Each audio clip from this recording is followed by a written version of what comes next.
हे आहे 700 वर्षापूर्वीचं अमरापूर हे ठिकाण. दत्त महाराजांचं मूळ भिक्षास्थान. गुरुचरित्रातील 18व्या अध्यायामध्ये या ठिकाणाचा उल्लेख आहे. आज योग आला. इतकी वर्ष आम्ही येत होतो नरसोबाच्या वाडीला, पण कधीही या ठिकाणी येण्याचा योग येत नव्हता. अमरेश्वराचं हे मंदिर आहे, भव्य आणि प्रशस्त. आज या ठिकाणाला औरवाड या गावाच्या नावाने ओळखलं जातं. या ठिकाणचं जे मंदिर आहे ते खूप प्रशस्त आणि खूप सुंदर भव्य असं आहे. आतमध्ये शूटिंग अलाउड नव्हतं, त्यामुळे मी जास्त काही शूट नाही केलं, पण प्रसन्न वाटलं ह्या मंदिरामध्ये आल्यानंतर. आता इथून 5 मिनिटाच्या अंतरावर पाठीमागच्याच बाजूला जे घेवड्याच्या वेलाचा 18व्या अध्यायामध्ये उल्लेख आहे, जी कथा आहे, तर ते ठिकाण आहे.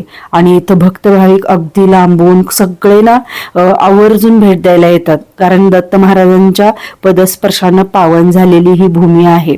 आणि हे ठिकाण अगदी छोटंसंच आहे ठिकाण, पण बघण्यासारखं आहे. आणि इथं फलकावरती माहिती सुद्धा लिहिलेली आहे.